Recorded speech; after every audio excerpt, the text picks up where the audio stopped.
sessions. The first session, we would like to cover more general issues on Japanese foreign policy perspectives on the Middle East and Turkey's Japanese cooperation, the areas of cooperation, what are the possible avenues of cooperation between the two countries concerning the Middle East. So there will be another paper on Africa. In the afternoon session, in the second session, you are going to have more energy-focused issues. Three experts will be dealing with that issue. This meeting, in fact, is the product of a joint project between SETA and Sasakawa Peace Foundation. We wanted to have a common understanding of the region. Of course, Japanese foreign policy is expanding and also interest in the Middle Eastern issue. Since Turkey is in the region, acting within the region, it has its own perspectives and also maybe, let's say, more deeper experience with the region. Therefore, we thought that two countries might learn from each other, especially in the case of foreign policy design and redefinition in the Middle East is becoming more and more, I think, interesting for both countries. Japan has a lot of experience in terms of humanitarian aid in many countries, and I think Turkey also might learn from that perspective. In recent years, through TICA, as we touched on by Uzbekistan, Turkey has also some, I think, expansion in that area. Today we are going to focus on these several issues, and by the end of the day, I hope that we will have a better understanding of the region from two perspectives. And also we will have some questions and challenges. Therefore, the floor will be open to you after the presentations. The first session, Taha will be joining us later on, the setup director. On his behalf, I apologize, he will be joining us just a little bit later. The first session will be chaired by he is the Foreign Policy Research Director of SETA Foundation, and the speakers, Akira Matsunaga, Kılıçburan Kanat, and you can come and sit here and then take your place. Okay. The floor is yours. Thank you. Good afternoon and welcome. My name is Ufuk Utaş and I will be moderating the first session at the SETA and Sasakawa Peace Foundation conference today. I'll speak very briefly before presenting our speakers today, and I'll let them speak and use their 15 minutes of time for their presentations. You know, Japan and Turkey are two different countries living in two different spheres, both politically, economically, and socially. And both countries have different levels of involvement Middle Eastern and African affairs. They have different perspectives, they have different priorities, but at the end of the day, there is still an area of cooperation for both countries. This is actually the beginning point of our discussion today. What can be the points of cooperation between the two countries? But we're going to start by listening to different perspectives coming from the side of Turkey and Japan on Middle East and Africa. As Professor Küçükcan just mentioned, we're going to have three speakers in this session. We're going to have two Turkish and one Japanese speaker. And we're going to start with Mr. Matsunaga. Mr. Akira Matsunaga is the Deputy Director of the Sasakawa Middle East Islam Fund at the Sasakawa Peace Foundation. He speaks very good Turkish. I mean, if you have any time speaking with him in Turkish, he lived here in Turkey as a diplomat. He received his PhD from Keio University, if I'm not butchering the pronunciation, actually, Keio University. He is a visiting professor at the Tefekkür University. leading author to modern Japan and the Turkish group, and Sino-Japanese War and Islam, and the author of Tatars Living in Japan. The floor is yours. We're going to start with you, and you're going to have 15 minutes. Sure. Thank you. My name is Akram. So I'm not specialist in Middle East. So especially I'm specialist in historical relations between Japan and Turkey. But today, originally my friend Professor Miyata will attend this seminar, but he could not attend this seminar on behalf of him. So I will do my presentation, Japanese foreign policy perspective on the Middle East and North Africa, so generally. And today's main speaker is Professor Akiyama. Okay. Just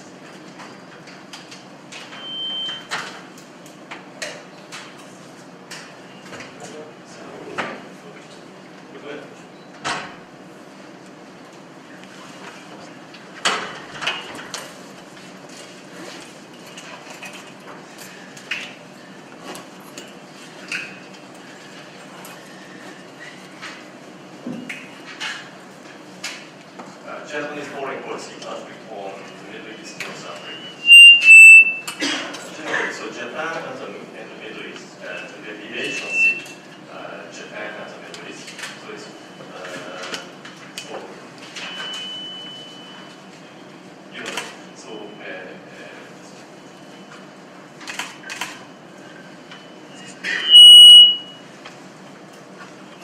especially Japan, the peace and the stability of the Middle East region is important economically to Japan, which involves approximately 90% of its crude oil from the Middle East.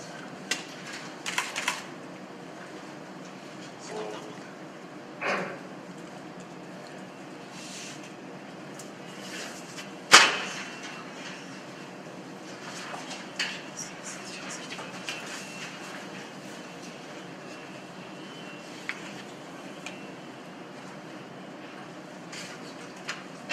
yes, so Middle East is very important in Japan. So especially, I mentioned the relationship between Turkey and Japan later. So generally, so the relationship between Japan and Middle East. So Japan is importing so huge crude oil from the Gulf. Recently, our relationship between Turkey and Japan is improving. Before, only Japan focused Middle East, so-called Gulf areas, not Turkey. So recently, Japan is focusing Turkey. Even, for example, last year, our Prime Minister, Japanese Prime Minister Shinzo Abe visited Turkey twice. And in January in this year, so your Prime Minister, Mr. Erdogan, visited Japan, and so Japan and Turkey had the summit meeting in January. So now Japan is doing the concrete project with Turkey. Japan views economic development in the Middle East as a good opportunity for further developing economy and business relations.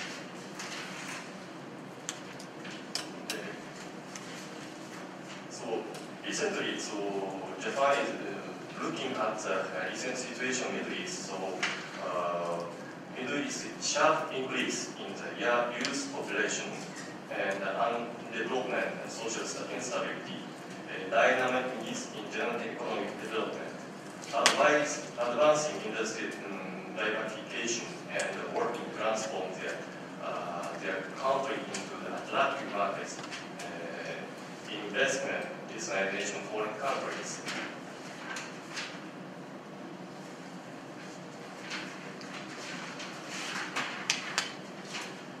Conference in partnership toward the stability and prosperity in Japan and the Middle East.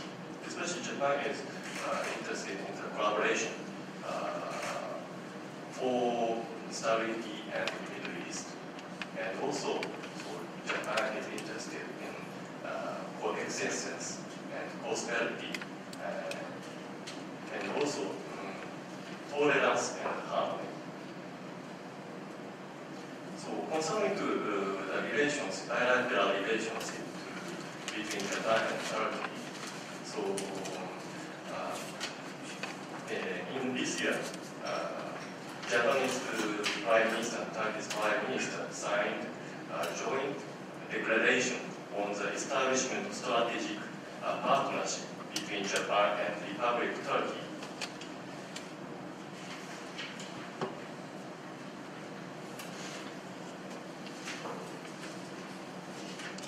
So, main point, collaboration between Japan and Turkey, coexistence and prosperity, tolerance and harmony.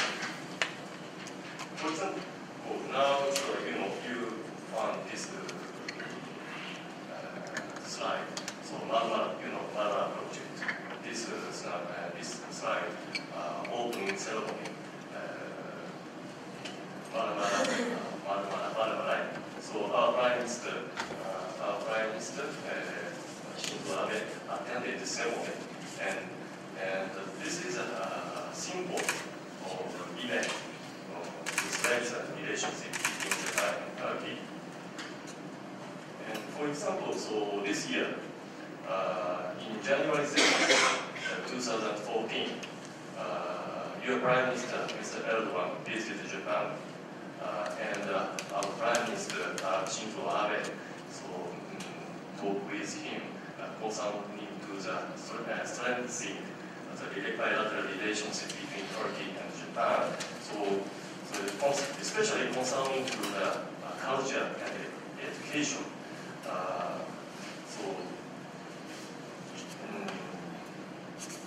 Turkish and Japan will establish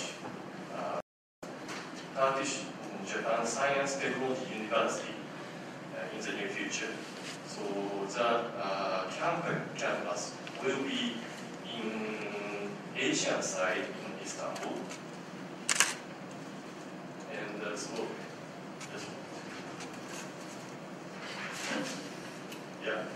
establishment of the Japanese-Turkish Science Technology University, such as the holding of joint meeting of the committees of two countries, and encourage efforts towards the realization of the project. The Turkish government is considering the plan to set up a campus on the Asian side of Istanbul. Now this project is going and started now.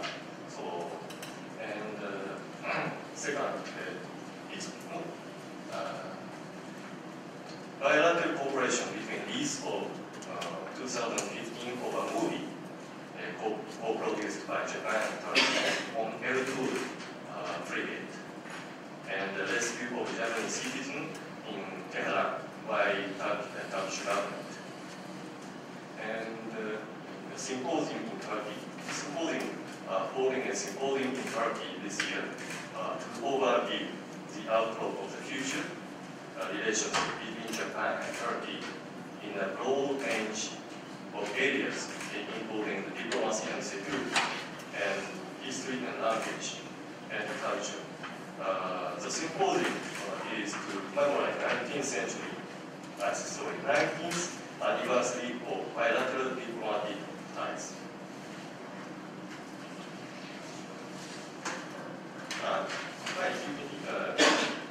This slide, you look at this slide. So this year, your Prime Minister visited to Japan and joined the press conference. And your Prime Minister visited Japan, and he visited Mitsubishi factory, and he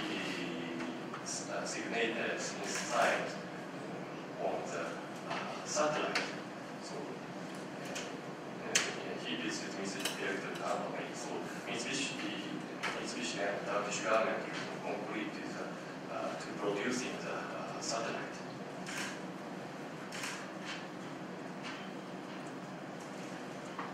future, the possible area for Japan's contribution and collaboration with Turkey as the welcome, especially Middle East peace process with TICA, Turkish International Cooperation Agency, especially concerned to the development and human development in Gaza, or nuclear energy development of Iran. Your country, Turkey, has a good relationship with Iran. Also, Japan has a good relationship with Iran. So, concerning this issue, Professor Kiyama is a specialist on the nuclear. So he will mention this relationship between Japan and Turkey concerning the nuclear energy development. And Afghanistan is construction. This project is going on.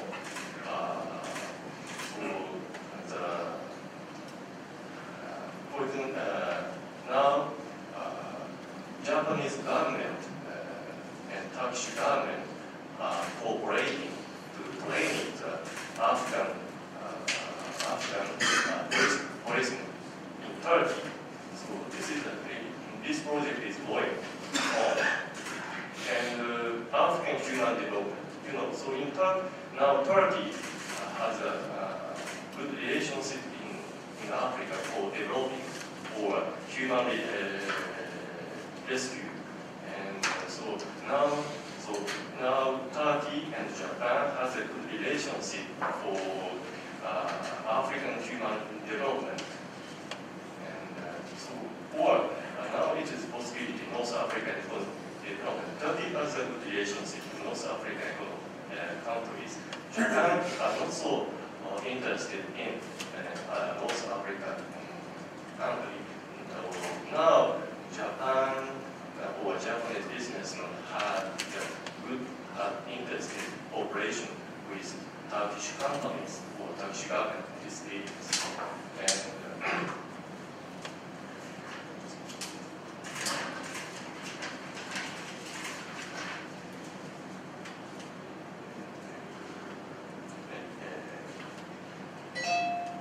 growth of extremists.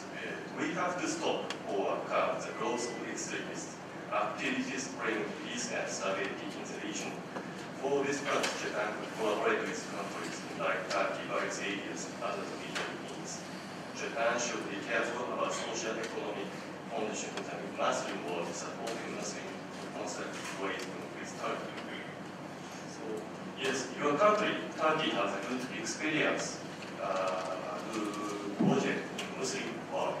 Japan has a good relationship, especially Southeast Asia, but our country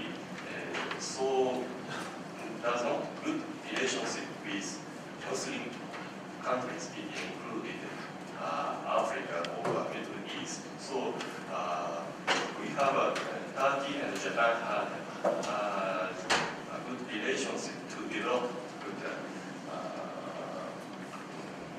constructive way.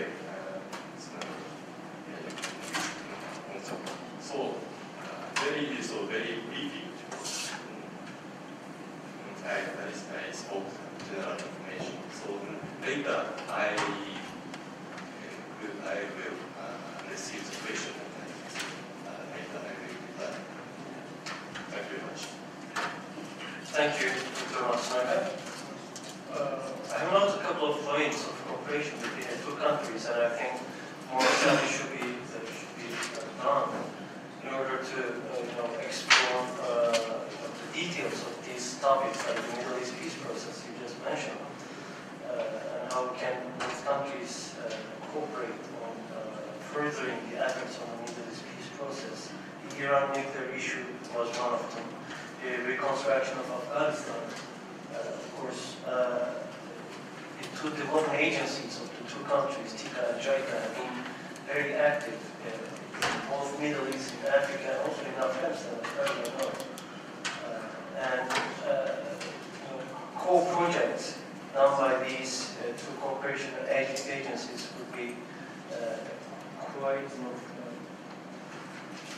quite crucial in order to find sustainable development in these regions, especially after we see the coal in the Middle East region after the Syrian crisis. I think cooperation between these two countries will start to have even more meaning and influence in the region. Our second speaker, let's talk a little bit about Turkish and Japanese cooperation in the Middle East from a Turkish perspective. And our second speaker is Kılıç Murakana, who is an assistant professor of political science at Penn State University in the United States. And Kılıç is also a research fellow at the Center Foundation at Washington, D.C. He received his PhD in political science from Syracuse University. And he wrote extensively on Turkish foreign policy, American policy, American foreign policy. And his writings have appeared in outlets like Foreign Policy Inside Turkey, Middle East Policy, Arab Studies Quarterly, and it goes on.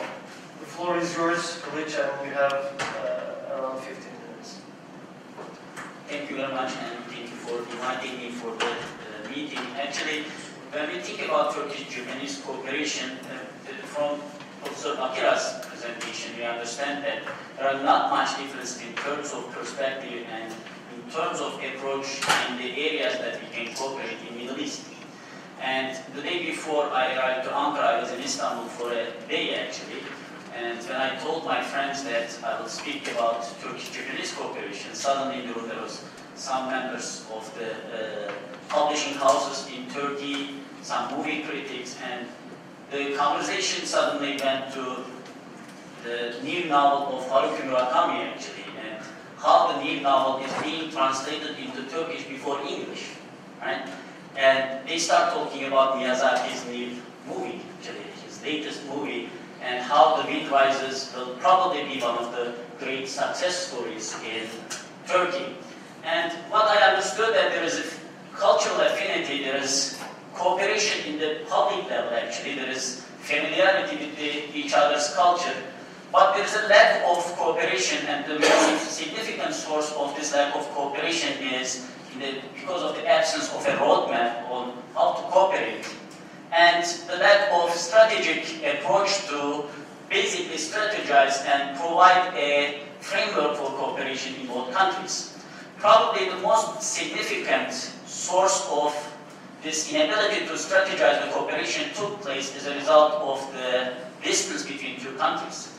We know that in early 19th century, early 20th century, Turkish intellectuals, some of the Turkish intellectuals went and visited Japan and actually wrote extensively about how two countries are so close to each other and how two countries can provide an extensive area of cooperation.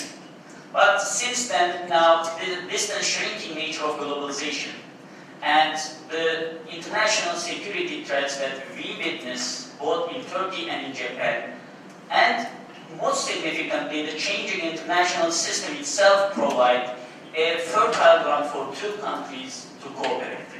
And I tried to say a few words actually how an emerging power like Turkey and how an established or existing power like Japan can cooperate. The most significant discussion nowadays in world politics and international system is, of course, on the changing international system. And although it is changing, there is not an agreement of how it is changing and what is the direction of the international system as well. But since the beginning of this debate in early 2000, there is an increasing degree of attention for the countries we call BRICS or the rising powers. And most of the discussions actually focused on how BRICS can change the world. But while we were focusing on BRICS and later in different circumstances and different frameworks, including the TIMBY model and MINT model, Turkey was included in this framework of rising powers. We, actually, scholars who study international system, forget about talking what will be the role of existing or established powers, like Japan, like Germany, in the international system itself. So, the power transition, the classical power transition theory basically argued that when there is a rising power, there is a symmetrical declining power. So when these BRICS countries, including Turkey and some other nations, rise, the other powers will lose power, and either they will disappear or there will be a war between these two countries, these different blocks of countries. But what we see in this changing international, post-unipolar international system is that, well, there is some countries rising, but the other countries are not disappearing. They still exist, and it looks like they will continue to play with their institutions, with their frameworks, with their political ideologies, and with their national interests and concerns. These countries will continue to play a significant role in the international system. And when the focus was extremely on BRICS, the expectation was these BRICS countries or the rising powers will create a bloc in which they can cooperate and they can challenge US dominance, they can challenge the Western-centric meta-narrative on international system. But what we learned in 10 years period that we need to be a little more realistic and we need to extend our basically vision of international system. We need to come up with a more complicated, more sophisticated formula for the international system that will include the BRICS countries as well as the rising powers as well as the existing powers. Existing powers have different skills. In the last 50 years, they improved different capabilities that can contribute to the new emerging international system.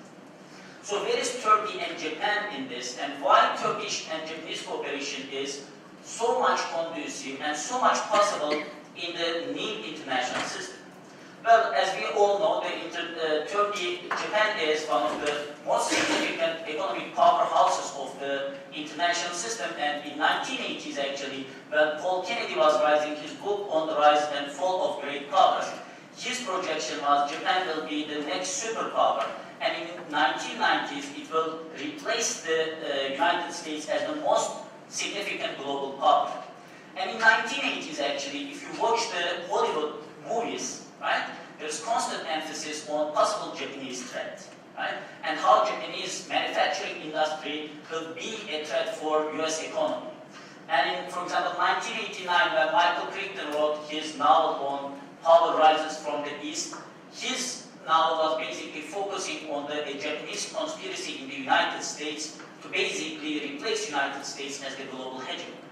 So since then, in 1990s, Japan has an economic slowdown, but in recent years we are seeing that in contrary to the power transition theory, Japan can basically change its structure, adapt to new circumstances, and continue to play, still, like the third largest economy, continue to play in the new projection of Goldman Sachs actually, top 10 economies in the world.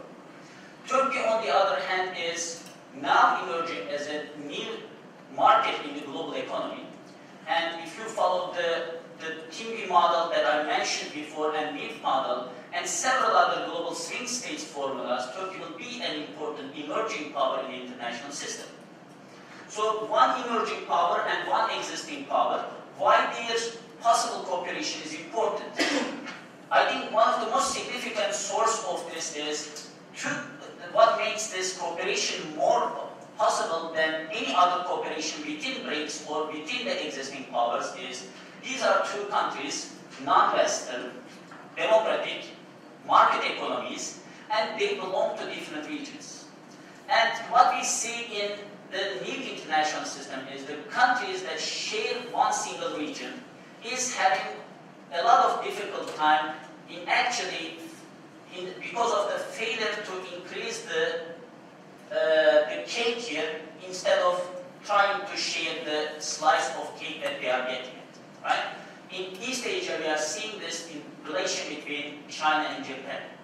And in Middle East, we are seeing that there are more than one regional powers. And this geopolitical pluralism in East Asia and Middle East is making interregional cooperation more difficult, right? We can add to the lack of trust, we can add to the historical problems, we can add to the rising nationalism in these two regions and increasing instability in East Asia and Middle East.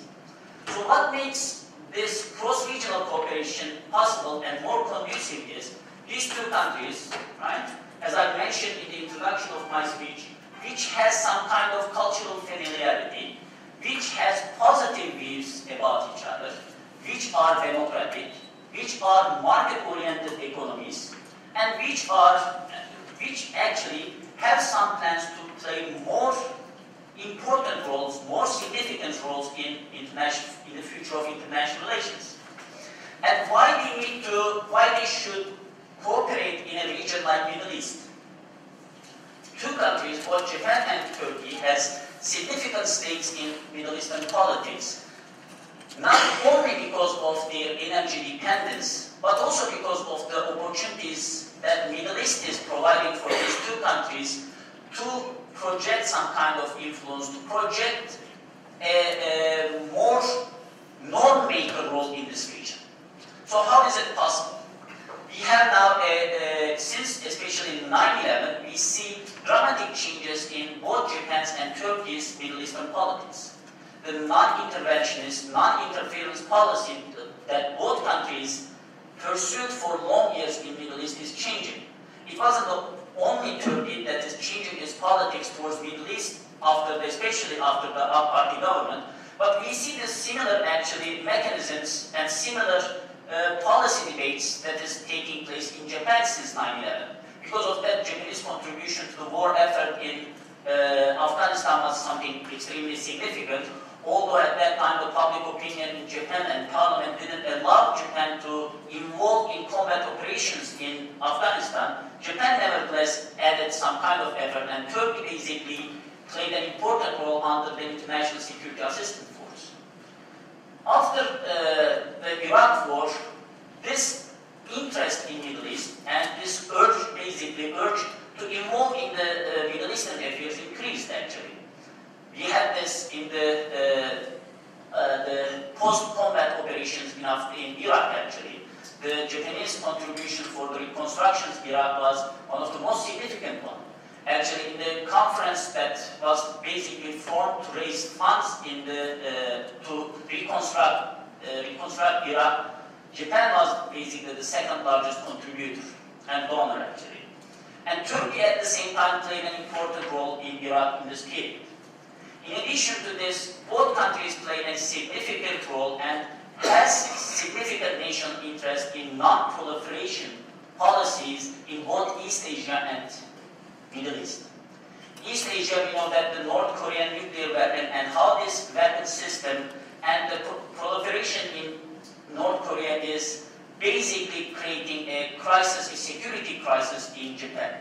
Despite the security assurances of the United States, especially after the crisis in Ukraine, we see that the agreements like Budapest Memorandum and the security assurances may fail to basically materialize, and countries, both Japan and now Iran, is thinking about how to control this security crisis. And Turkey also has similar stakes in Middle East, and Turkey also considers a nuclear-free Middle East as the most significant, one of the most significant security policies in the region.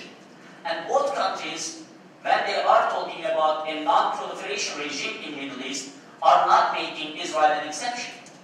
And both Turkish government and Japanese government in different instances mentioned that Israel also, if there will be a non-proliferation regime in Middle East, Israel need to be involved in this process, and non-proliferation should include Israel as well. Lastly, of course, there is this energy security. Two countries which are predominantly dependent on Middle Eastern oil and natural gas needs to come up with a framework that provides a form of energy security for the functioning of their economies. So these are the hard policy issues that Professor Akira also mentioned in his presentation about possible areas of cooperation. But there are some other areas as well. We are talking about a democratization process in Middle East.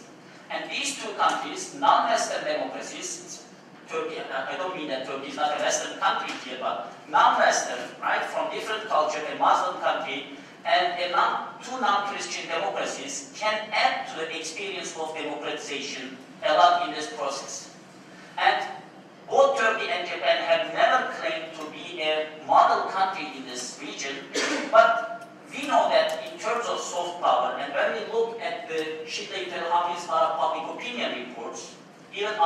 Syrian crisis, we see that both Turkey and Japan, in terms of soft power, in terms of influence, in terms of being an inspiration for the Middle Eastern nations, play a significant role. And they can play this significant role by forming institutions that consolidate democracies in the countries that had democratization process, countries that has the threat of a reverse wave of democratization as well.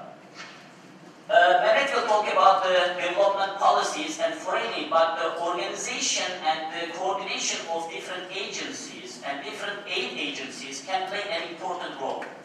USAID, when it was formed in 1960s and when it began with the Peace Corps, created a huge infrastructure for international assistance in 1970s, basically aimed to create a global zone of influence and had some political purposes. And we know that there is still some kind of prejudice about these aid efforts. But two countries that has no ambition like global hegemons or regional hegemons in the region, and both countries that will basically benefit from the stability, peace and prosperity in the Middle East, can be more significant models, not maybe in democratization, but in terms of developmental efforts. And in the case of a possible success of this cooperation, Turkish-Japanese cooperation can actually reflect itself in different regions. We talked about Afghanistan just now, but we know that in Central Asia, both countries has a lot of stakes, a lot of influence, and both countries' foreign policy had a lot of interest. In Africa, one of the most significant emerging markets in terms of region, both countries can play a significant role actually to reflect and to basically mimic their cooperation in Middle East and create a more local perspective, a more local way of, with the cooperation of the local countries, in regional countries in Africa, of course, can create a framework of cooperation. And most significantly, a cross-regional cooperation between an emerging market and an existing market can provide a near actorship in global system. A near actorship that can basically has a lot of soft power, but they also need to develop some kind of hard power to get more legitimacy to their soft power, play an important role in peace operations, play an important role in democratization efforts and developmental help. And two countries that an emerging power and existing power that doesn't have historical animosities, historical problems. They don't have any problems to serve, unlike the intra-regional conflicts among the countries in Middle East and in East Asia, can be actually a model and can form a new actorship in global system in the future. Thank you very much. Thank you, Kılıç, for putting the relations and possible areas of cooperation context into actually global context. Help us to understand the context, the global context of how we could approach the relations and possible areas of cooperation between the two countries. Our third and last speaker is Mehmet Özkan, who is a foreign policy researcher at the Center Foundation. Mehmet completed his PhD degree in Sevilla University in Spain, and he wrote extensively on Africa and also in Middle Eastern affairs, and he's the author of Foreign Policy After Tahrir Revolution, which he published in 2011. The floor is yours, and you have 15 minutes before the question and answer session. Thank you very much. So I guess the Africa section of the answer to me is I will try to cover Africa and what Turkey and Japan can do in Africa together. Let me try to first contextualize Africa in the last 10 years, because without contextualizing Africa in the last 10 years in global politics, it would be difficult to put Turkey's involvement in Africa into a context and possible cooperation with Japan. In the last 10 years, there has been a huge interest in Africa from many actors, both from the traditional actors like the United States, Russia, and France, UK, and etc. There has been a huge interest in Africa from big emerging powers. I mean, Brazil, Turkey, India, China, and other places. And these interests, I mean, usually it has been used, aid and development as one of the key aspect of this interest to Africa. But some of the countries like France, for example, has been sort of aggressive in its involvement to Africa with military force as well. And we have seen it in the case of Mali, and recently we documented this in the case of Central African Republic. At the same time, United States established Africa as a possible military presence in Africa. So there has been, both military, economic, and aid. In terms of all of them, there has been an interest to Africa in general. At the same time, Africa, perhaps until 2008, Africa has been on the way to an individual actor in global politics. Sometimes acted under the leadership of African Union, sometimes acted under the leadership of the time South African president and Nigerian presidents. But since 2008, we see that there has been a decreasing, actorship of Africa in global politics. So, sort of African dimension has been lacking in this mutual relations. So we can contextualize Turkey's involvement only within this general context and possible cooperation. If you look at Turkey's interest in Africa, I can usually categorize in 3 periods. Usually between 1998 to 2005, I call it as a preparation period. In time there has been some projects has been planned in Ankara to open Africa at the same time. What kind of measures and action could be taken to Africa has been planned and debated here. And after the initial contacts, between 2005 and 2011, there has been a deepening process of Turkish relations. This has been in all aspects, economic, aid, diplomatic, and all aspects there has been a deepening relation. This relation first started with the Year of Africa in 2005, and has been sort of institutionalized by the Turkey-Africa Summit in 2008, and later on opening, 24 members in Africa, that has been sort of contributed to this deepening process. And since 2011, there has been a new process, new era has been happening in Turkey's interest in Africa. Started with the case of Somalia. Turkey now wants to be a sort of a political actor as well with regard to security and the state-building issues in Africa. It's no longer as a economic partner, aid partner, but at the same time, Turkey wants to go beyond. So generally, I call it there are 3 periods. I think now now is 2004. I can call it we are entering a 4th period where Turkey has sort of matured its relation with Africa. Turkey sort of developed a perception about Africa, perspective to Africa. So from now there will be more cooperation with powers like Japan and other countries, especially mutual projects. It could be through TICA and JICA and other agencies that would be more intense. Because before, Turkey was sort of developing its own approach and understanding about the continent, so it was sort of reluctant to engage with the traditional power in cooperation to the project. But now I think Turkey has matured its relation with Africa, and many states and many countries they accept Turkey as a possible partner in Africa. We have seen that in 2009, for example, in the French Parliament, there has been an offer that France should open trade attachés, trade centers in Africa to compete with Japan, with China, and lastly, for example, there has been lots of consultation with Turkey about Somalia, from UN, from UK, from France, from many countries. So this Turkey has been accepted as a possible partner in the continent, and it's a frequent, it's a frequent center where all debates about the continent take place.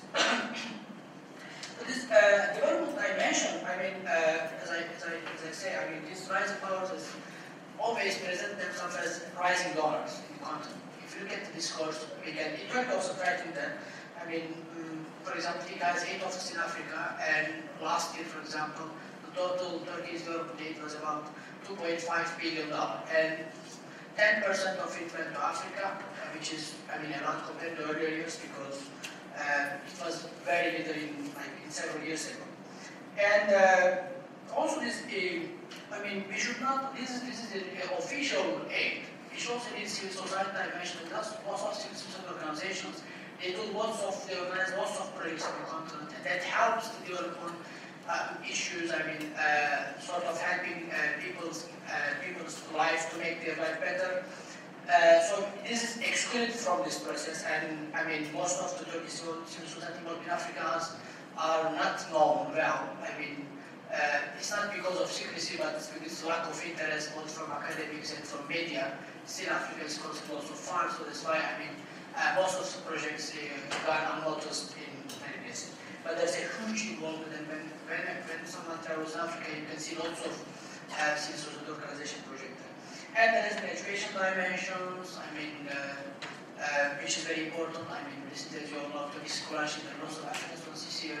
So this is sort of, also there are lots of schools, both belongs to Gülen movement and other organizations in Africa. So this is sort of there are lots of dimensions. But with regard to general picture, Turkey, I think, has several different aspects with regard to Africa compared to other emerging or rising powers. First, the fact that Turkey has a strong middle class, it does not be afraid of using aid or development aid as a sort of discursive power and using it as a third-person discourse. We don't find this in South Africa or in India.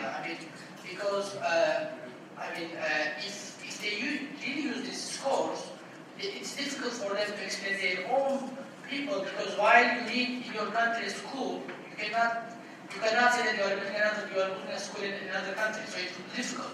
In the case of Turkey, that's one of the restrictions. Turkey openly uses it as a discourse power. I think Japan is also trying to use this as a political discourse, especially with this project in Mozambique, Angola, and many other places, and without any hesitation that people should be proud of this involvement.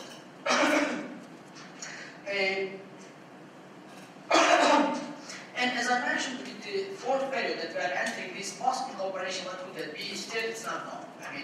I know that, for example, with regard to Japan, there has been a cooperation signed between JICA and TICA, and there is some project in several places. But in the case of Africa, there has been sort of debate and talk about it. But so far as I know, in my knowledge, they didn't really materialize any project. But from now on, I see lots of possible cooperation in education, in other issues in Africa with Turkey and Japan.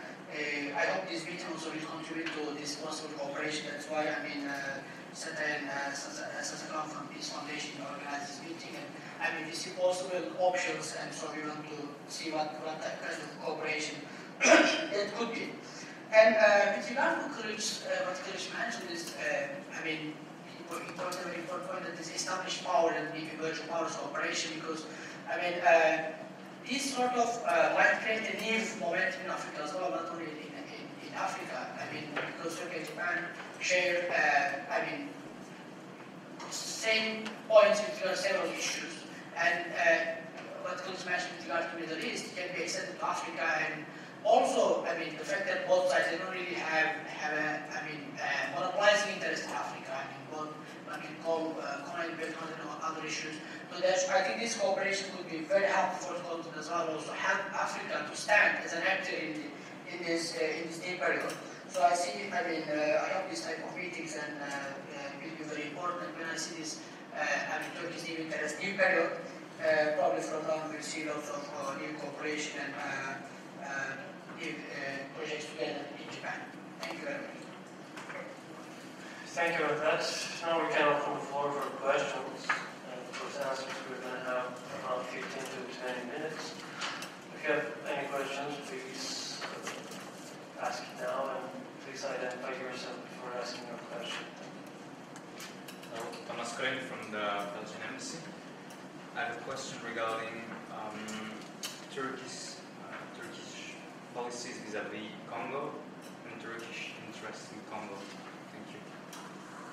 And are you asking your question to specifically one speaker? Annette? Mr. Nemetuskan. Okay, we can collect a couple of questions if you have, and then we can answer them all together. Yes? So first of all, thank you very much to all the speakers for a very comprehensive picture of what Turkey and Japan can do together. This is right, the emerging powers like Turkey, Japan, Poland as well. They can do quite a lot of together. But you enumerated places like Middle East, Africa as potential spheres of cooperation.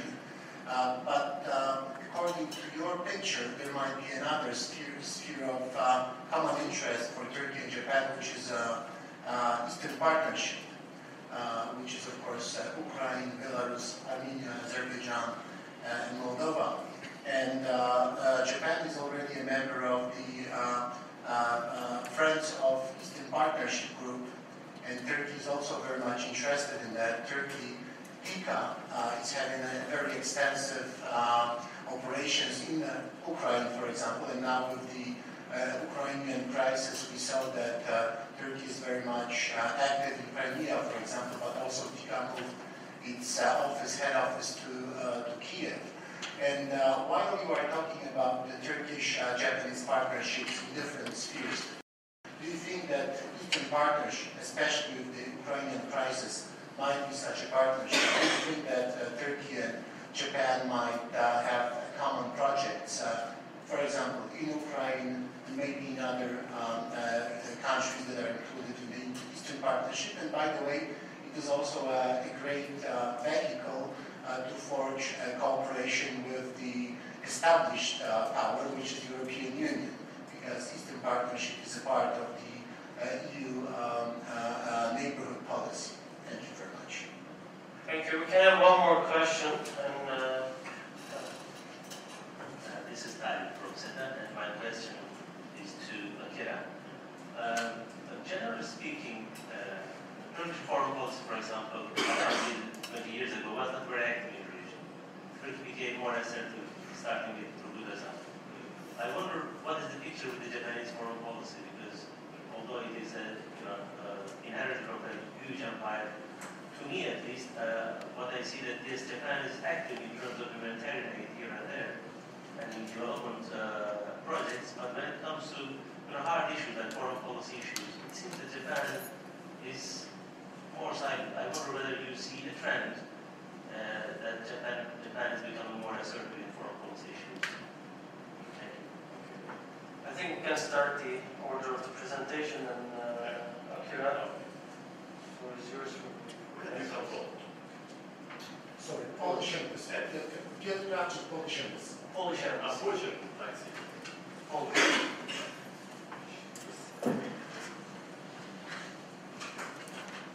Thank you for your question. And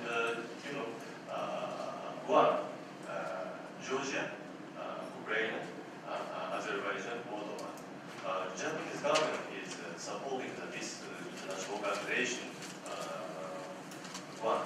So annually, Japanese Foreign Ministry invite the membership of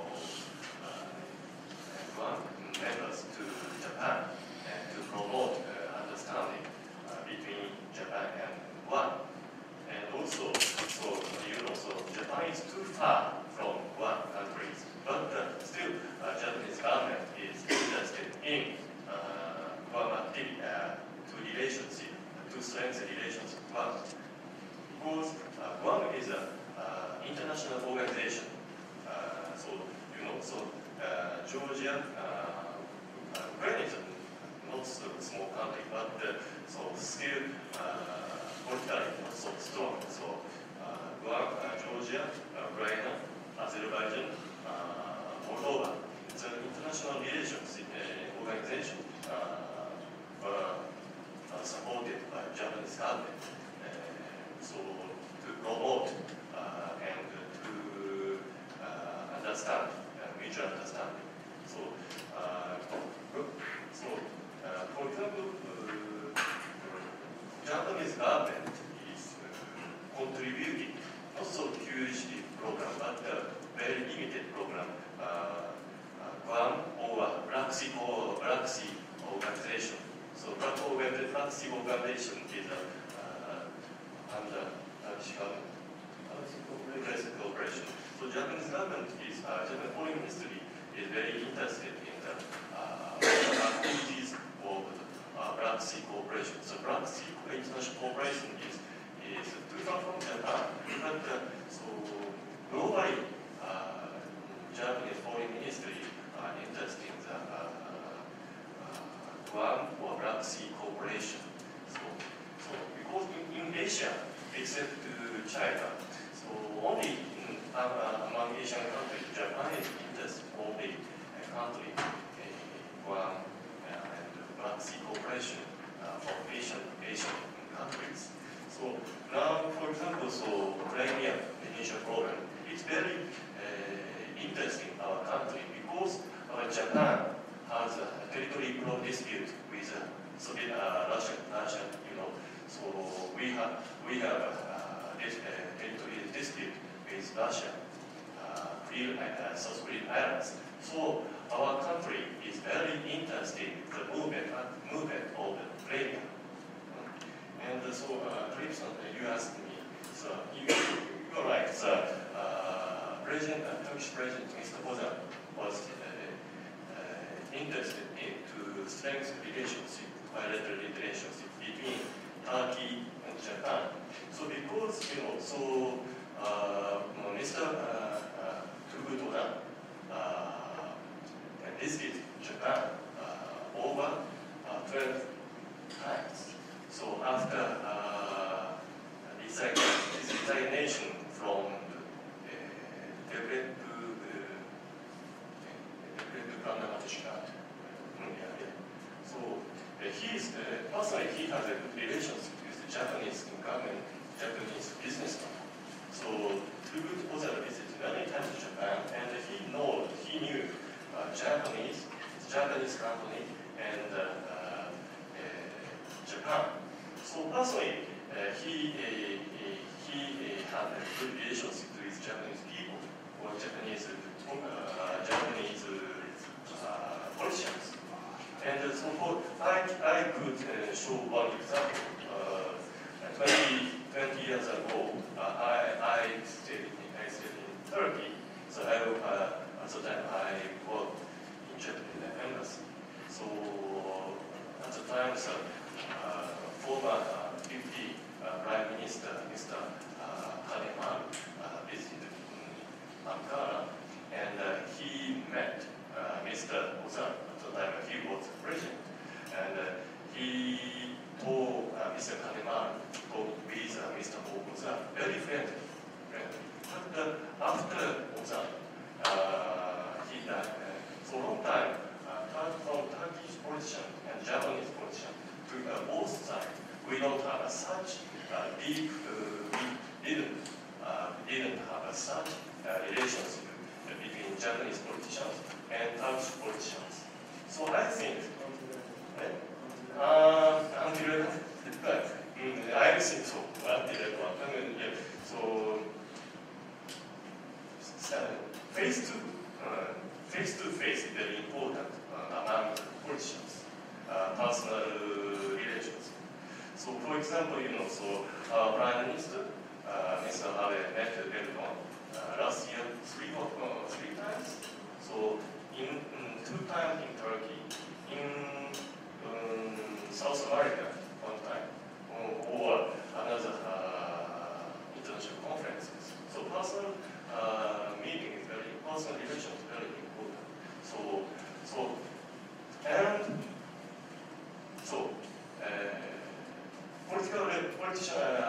The level of politicians, for a long time, from Japanese side and from Turkish side, both sides did not have didn't have any good relationship, both sides. And political issue, diplomacy issue. So, now Japanese government or Japanese foreign ministry changing the status of Turkey. Your country is emerging as a great power. So before, Japanese foreign ministry did not pay importance to your country for a long time. But recently, so maybe in 10 years, Japanese foreign ministry looked at your country, the importance of your country. So recently, both countries, Japan and Turkey, started strategic meeting between at the level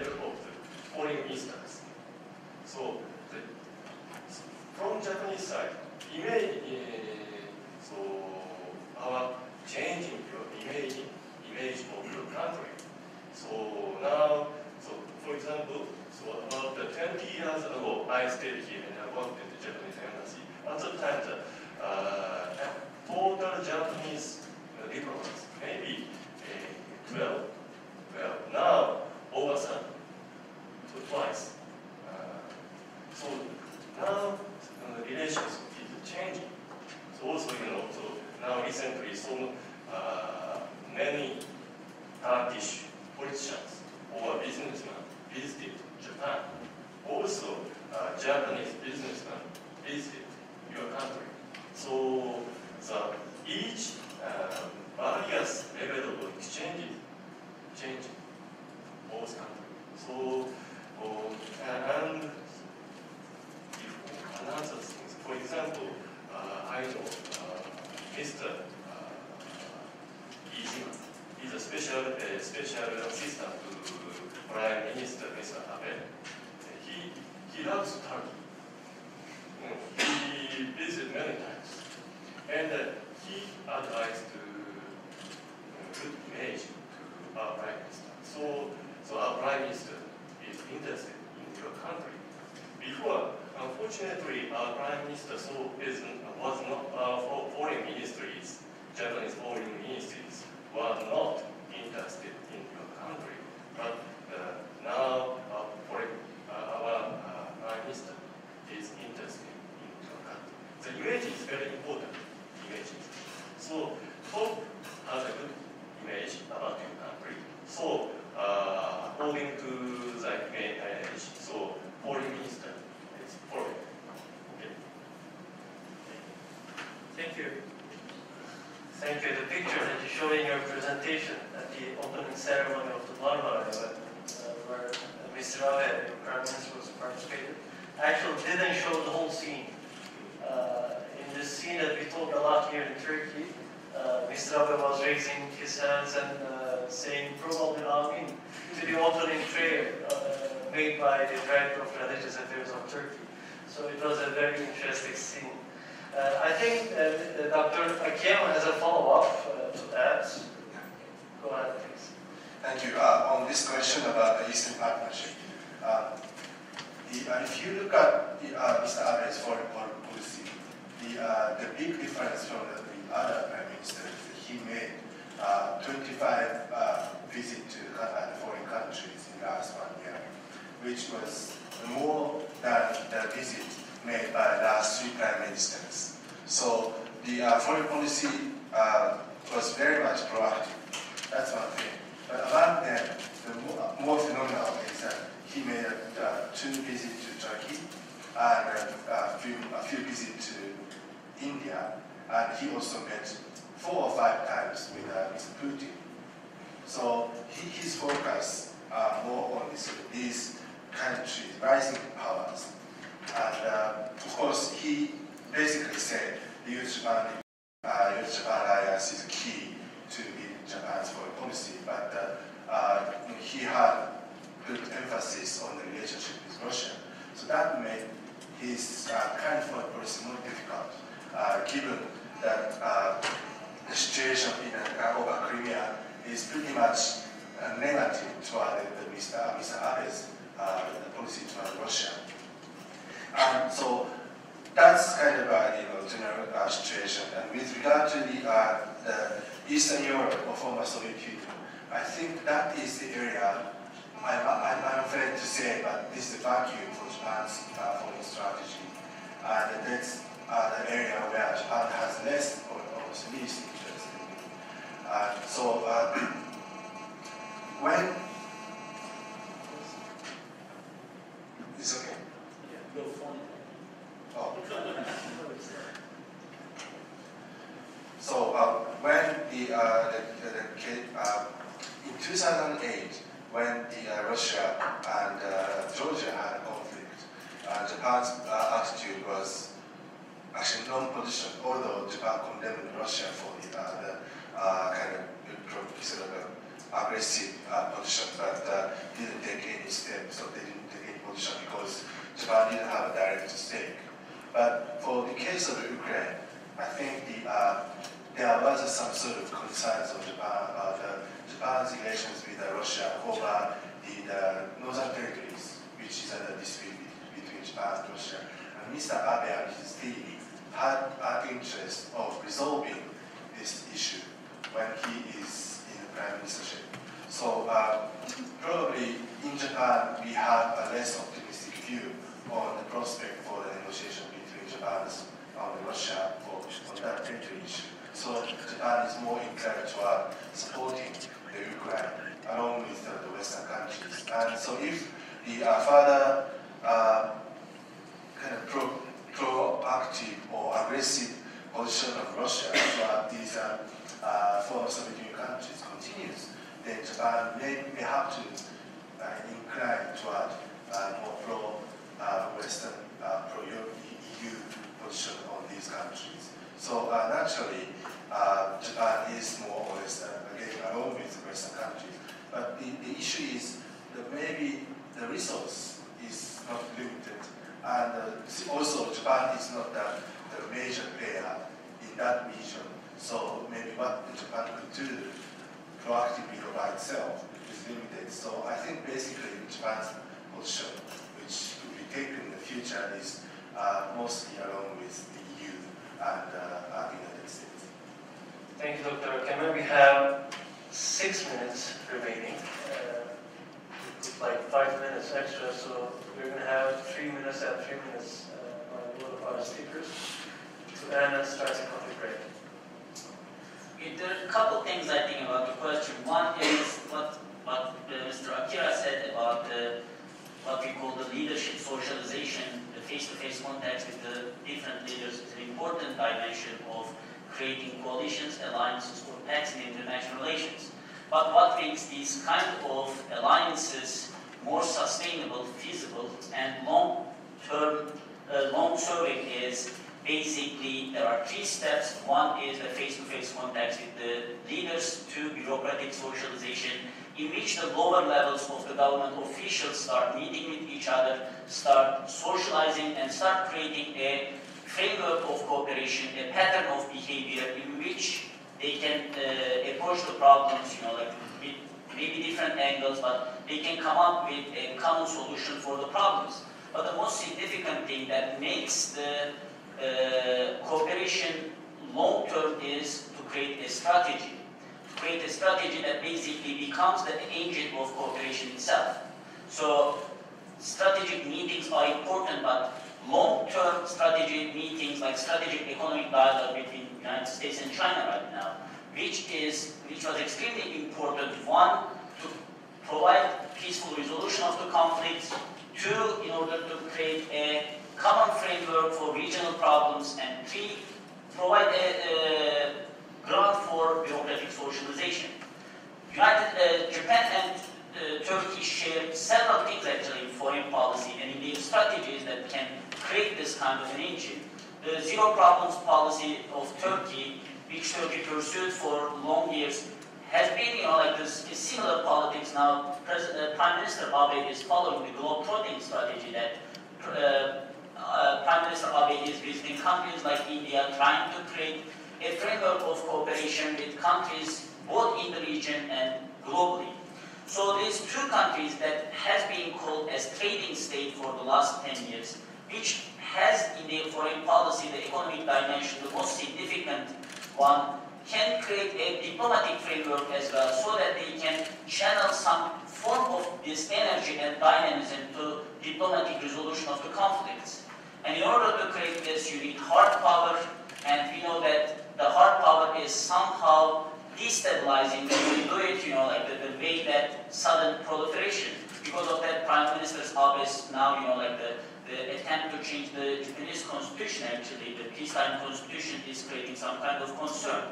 And related to the more specific problems, like the problems in Ukraine or Eastern Europe, if you create some kind of framework, and if you are planning to create a cooperation, a principled cooperation, a cooperation based on principles, ideas, and certain strategies about the region, then you can mimic it. We know that the Crimea problem created a lot of kind of concern in Japan, not only about the Chinese assertiveness in Senkaku Islands, but also in possible, like the fate of Taiwan as well at this point, and the Kuril Island that you just mentioned. So we have now several concerns, and Turkey Crimea is an area of special concern for Turkish foreign policy as well. So when you have, like the two countries had similar concerns about the region, but in order to materialize it, you need at one point to create a pattern of behavior and strategize the cooperation itself. And finally, I think what we are seeing is two trading states, two countries that aim to be peaceful powers, that aim to have not to give the impression of not power seekers but status seekers, the prestige seekers, are becoming kind of planning to have a more security-based foreign policy. And I think in channeling economic power, the most significant one is to create a way to basically form a diplomatic power. If you can wrap up. Done. Okay, it was a good deal. Huber, from your time. Okay, I'll be very short. I mean, just touch the issue of Congo. I don't know if you are referring to Democratic Republic of Congo or Republic of Congo, but in one case, I guess there is nothing really special, but Turkey is trying to transformation with the one countries, and both economic level and political level. I know that Turkey has an embassy in Kinshasa, and last year the Republic of Congo has been in the process of opening an embassy in Ankara, and I mean, I guess there's nothing really special about Turkey's cooperation except trying to develop and get to each other in political and economic terms. All right. Thank you for your time and thank you for listening. And I'd like to also thank to our speakers and those who participate in the discussion. We're going to adjourn now for a 15 minutes coffee break, and we will come back at 3:30 for the second session, which will be chaired by Professor